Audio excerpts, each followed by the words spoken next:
Hai teman-teman, kali ini saya akan membacakan sebuah novel dengan judul Jodoh untuk Starla. Untuk novelnya bisa kalian temukan di Gramedia Writing Project atau di gwp.id dan cari saja judul Jodoh untuk Starla. Oke, langsung kita mulai. Sebelum itu, jangan lupa subscribe, like, dan bagikan ke teman-teman agar mereka tahu cerita ini. Terima kasih. Luka ini begitu menyakitkan, seperti terkoyak, hancur berkeping-keping tak ada obat.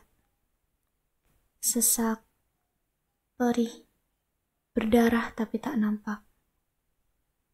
Justru karena tidak ada yang tahu, luka di dalam hati semakin tak terkendali. Aku hamil. Kita sudah membicarakan ini sebelum melakukannya. Kau akan bertanggung jawab, kan? Hening. Hanya ada suara gerimis yang bising. Dia yang duduk menghadap gadis perlahan membuang pandangan keluar jendela. Menghela sangat panjang, seolah apa yang baru didengar tidak terlalu penting untuknya. Aku akan berbicara dengan orang tuaku, dan kamu juga harus membicarakannya dengan... Aku menolak. Kedua mata gadis itu membulat bertepatan dengan dada yang tersentak. Apa maksudmu? Aku menolak. Kita buang saja anak itu. Polusi di udara tiba-tiba beraroma asap yang tidak dikenal. Sangat penuh di ruang paru-paru. Menyesakkan dada yang sudah kesulitan untuk bernapas. Sementara air mata yang turun, seolah sebanding dengan perasaan sakit yang dirasa. Dengan sisa tenaga yang hampir habis dilalap tangis, gadis berusia 18 tahun itu kembali berkata, "Kau gila? Anak di dalam perutku ini anakmu. Dan dengan mudahnya kamu bilang untuk membuangnya." Lalu apa? Pria yang nampak seumuran dengan gadis di sana mendelik. Dadanya sudah naik turun. Apa yang bisa kita lakukan? Membesarkannya dan membuang mimpiku? Lebih baik kita singkirkan bayi itu secepatnya. Sesak. Udara semakin sulit diambil dengan atmosfer yang menebal. Bahkan hujan yang mulai turun tak bisa menembus dinding yang sengaja dibangun. Kalimat tersumbat di kerongkongan. Air mata yang susah payah ditahan malah menjadi bumerang. Kau pikir aku tidak memiliki mimpi? Kau pikir aku menginginkan hal ini? Suara seorang gadis terdengar semakin lirih. Perlahan wajah gadis itu terangkat. Air mata sudah penuh, bahkan menghapus bedak tipis yang tadi dikenakan. Aku juga tidak menginginkannya. Aku tidak mau seperti ini. Ia menggeleng cepat. Kedua tangan sudah menutupi wajah yang merah. Mobil yang terparkir di tepi jalan seperti ruangan tak berpintu. Gelap. Sesak. Sementara suara tangis dari gadis di sana semakin keras. Siapa yang menginginkan hal tidak terduga seperti ini? Tidak ada. Starla. Setelah terdiam cukup lama, tangan pria itu diangkat dengan pelan, mencoba menyentuh lembut rambut gadisnya, hingga sebuah kepala terlempar di dadanya yang bergetar. Apa yang harus aku lakukan, Ray? Aku tidak mau seperti ini. Aku juga ingin mengejar mimpiku. Lulus dan melanjutkan kuliah setelahnya. Tangan Ray semakin mendekap tubuh kekasihnya. Ia juga bingung, tapi tak ada pilihan lain. Sarannya yang pertama adalah satu-satunya jalan terbaik yang bisa diambil. Starla, mari kita lakukan. Pelukan dilerai. Kini kedua tangannya menangkuk pipi gadis yang masih terus mengeluarkan air mata. Tatapan lembut tapi tegas diberikan. Setelahnya, Ray berkata dengan tenang, "Lakukan apa yang aku katakan. Jika kita menyingkirkan anak itu sekarang, semua akan baik-baik saja. Kita kita bisa kuliah setelah lulus dan menjalani hidup seperti biasa. Percayalah padaku, ya? Starla bergeming. Sekarang, ia tidak tahu mana yang baik dan buruk. Semuanya terlihat samar, seperti ia sedang mencari benda kecil di dalam air. Suram. Gadis ini masih diam. Hingga setelah dirasa keadaan sedikit lebih tenang, Ray mengelus rambut Starla perlahan. Tatapan yang tadinya tajam kini kembali melembut. Tenang saja. Aku janji kau tidak akan merasa sakit sedikit pun saat melakukannya. Malam ini, aku akan mencari tempat terbaik.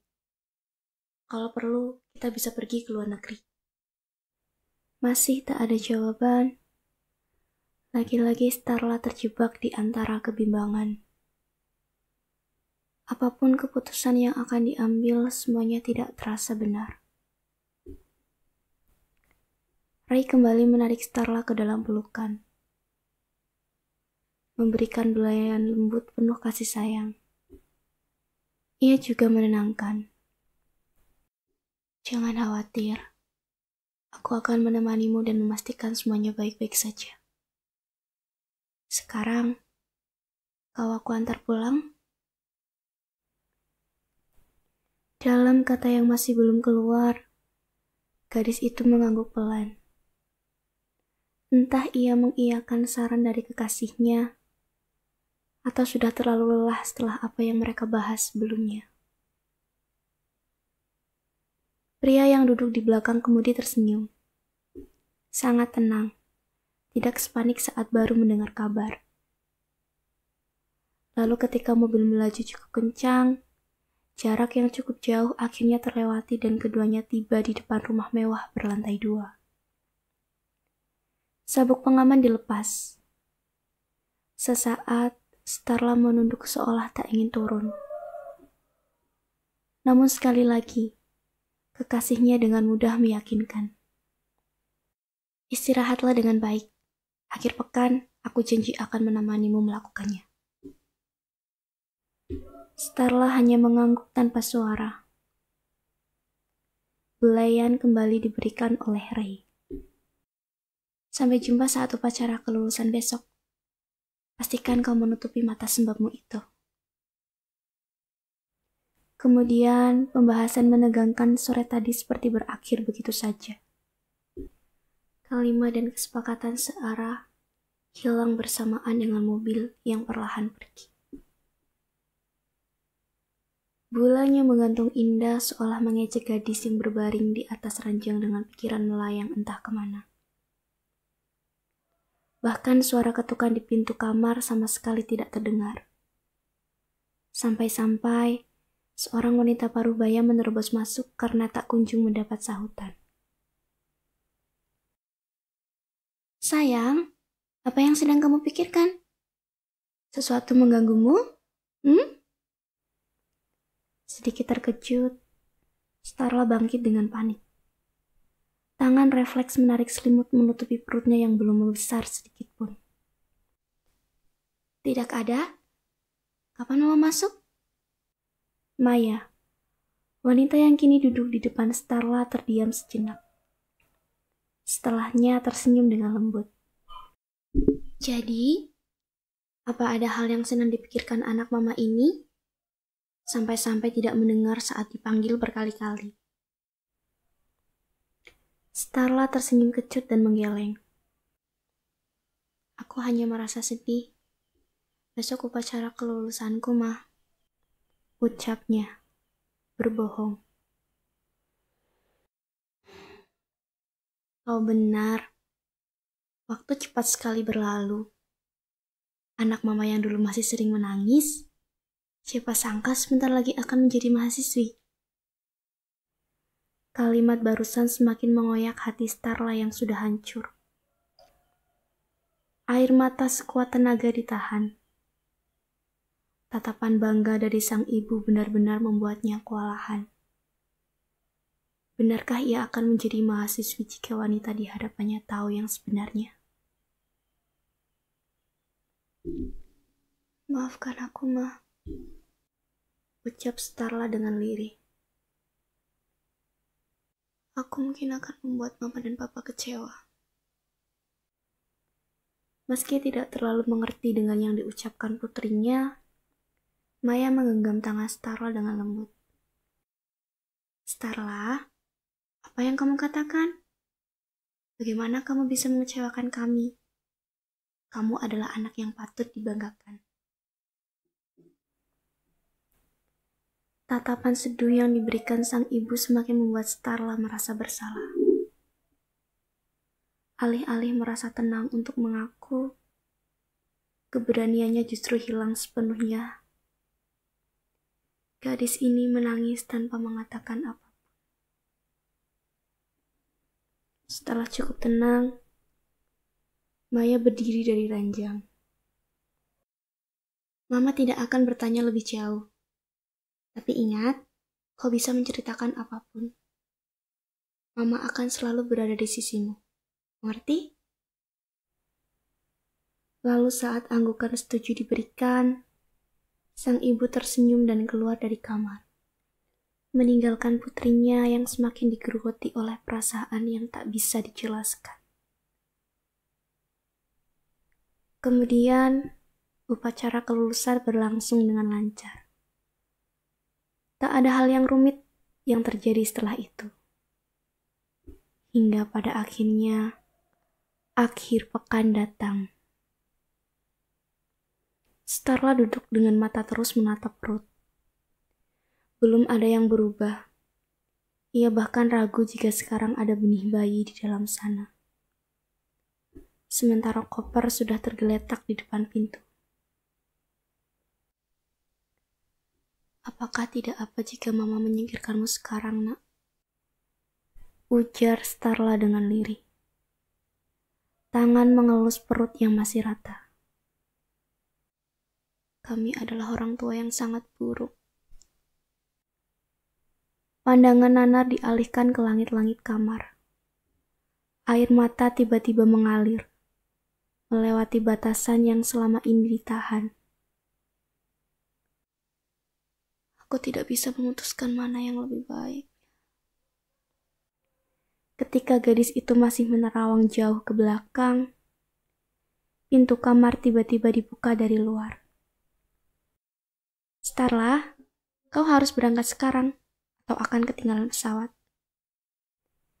Starla tertegun, menatap sang ibu sebentar, lalu mengangguk dan beranjak. Kau sungguh tidak apa-apa berangkat sendiri? Kami bisa menemanimu jika mau. Ucap Maya dengan sedih setelah memasukkan koper ke bagasi taksi. Tentu, Starla adalah anak satu-satunya. Namun dengan senyum samar, Starla menggeleng. Tenang saja, Ma. Lagi pula ini bukan kali pertama aku berpergian ke luar negeri. Dengan mata berkaca dan hati yang berat, Maya akhirnya merelakan Starla pergi. Hubungi kami ketika kamu sampai. Papa sudah menghubungi Bang Rendra untuk menjemputmu di bandara. Lalu Starla benar-benar mengambil langkah yang sangat besar. Sebesar bandara yang kini ia tatap dengan perasaan campur aduk. Napas diambil sangat dalam. Setelah sejauh ini, ia tidak mungkin kembali. Sebuah pesan dikirimkan sebelum akhirnya ia mematikan ponsel dan masuk ke dalam pesawat. Untuk Ray, aku pergi. Jangan pernah mencariku. Kejar mimpimu semaumu. Jangan pedulikan kami. Starla.